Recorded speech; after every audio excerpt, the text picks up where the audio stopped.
Prito muna ng tilapia. Yan, prito-prito. Habang inaantay ko yung tilapia, nagpainit muna ako ng isang kawali para iprito ang talong. Kunting prito lang, guys. Tamang prito lang tayo. Tapos, tinayo ko yung cellphone. Nagbaka sakali ako. Kasi kukunin ko na yung talong. Tinawa naman ang aking kawali. Sayaw ng sayaw. Ano po ba ba't favorite namin gamitin kung kawadin to? Kahit kami inahilo nakakaikot niya. Yan, akin na siyang tinanggal sa kawali.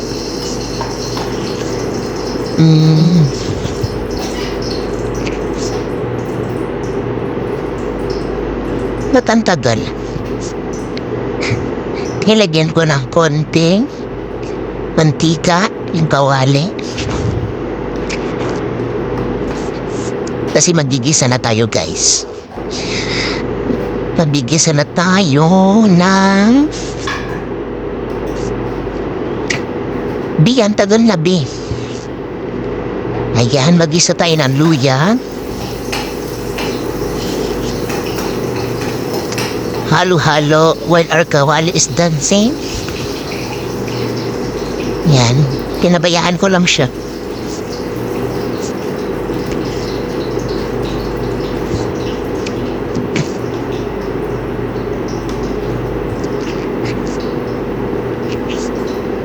Tapos, B, tinry kong galawin. Ay! Muntik na malaglag, B. Sige. Ayan, B. Gisa na naman, nagisa tayo ng sibuyas together with the luya. Ginger po sa English. Tapos, isusunod na po natin ang bawang. Not bewang. Bawang po. Garlic naman po siya sa English. Ganun po sa English, di ko kaya. Halo-halo lang po. After 48 years, ayan na siya. Hinalo ulit siya. Sige, halo.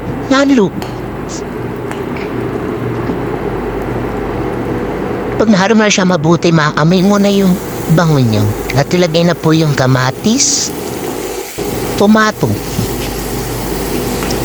Kamatis. Palalambutin lang po natin yan. Nahilo ako, be. Nahilo ako. Habang nagdo-voice over, nahilo ko sa kawali. Ikot ang ikot. Galaw ng galaw.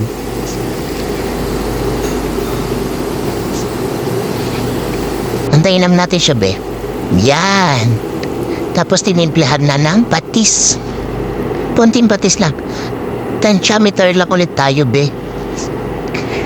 Tensiometer lang. At nilagyan ng paminta. Black pepper po. Ground black pepper. Okay. At ang magic. Kunting magic. Nahirapan po siya, girl. Kasi aliit po ng kanyang ginupit dun sa pakete.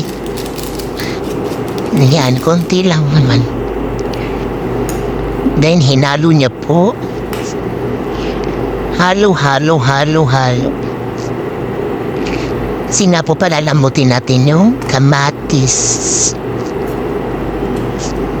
Hindi lang halo lang, girl. Huwag ka mapagod, girl.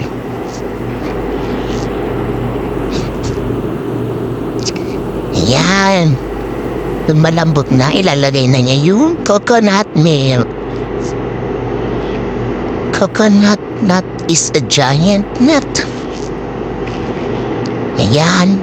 At tinakpan niya po. Antayin na po natin yung kumulo. Ayan, kumukulo na siya. Habang kumukulo siya, pinatakan po ng konting suka. Ewan ko para saan po yung suka, nakita ko lang din yan.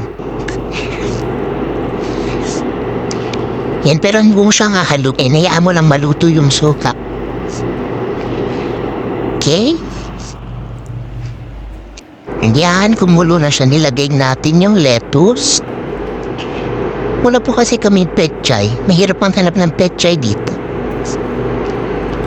Yan, lettuce na lang po. Alternative natin yung lettuce. Sige, halo lang. Panambutin lang natin konti yung lettuce ng very very light. Nilubog lang po siya sa gata. Yan.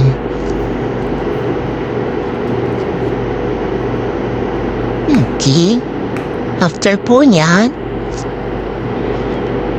nabayaan na siya ng saglit. Ayan, at nilagay na po yung mga tilapia. Ang lalaki po ng tilapia. 1 kilo po yung tilapia. At problema po kung paano siya magkakasya dun sa kawali. Parang mali po yung desisyon niya. At nagtagumpay naman siya na pagkasya niya. Di lang po niya yan hinalo-halo kasi madudurog yung tilapia. Nayaan niya ng ganyan. Pinaliguan lang niya ng gatak yung mga nasa ibabaw para manuot yung lasa ng gatak dun sa isda. Okay po. Yan po. Ano yun? Ayan. At nilagay na po yung pinarito natin kaninang talong. Yan, nilagay na siya sa taas. Ay, nag-half na siya. Yan. Nilagay lang siyang ganyan.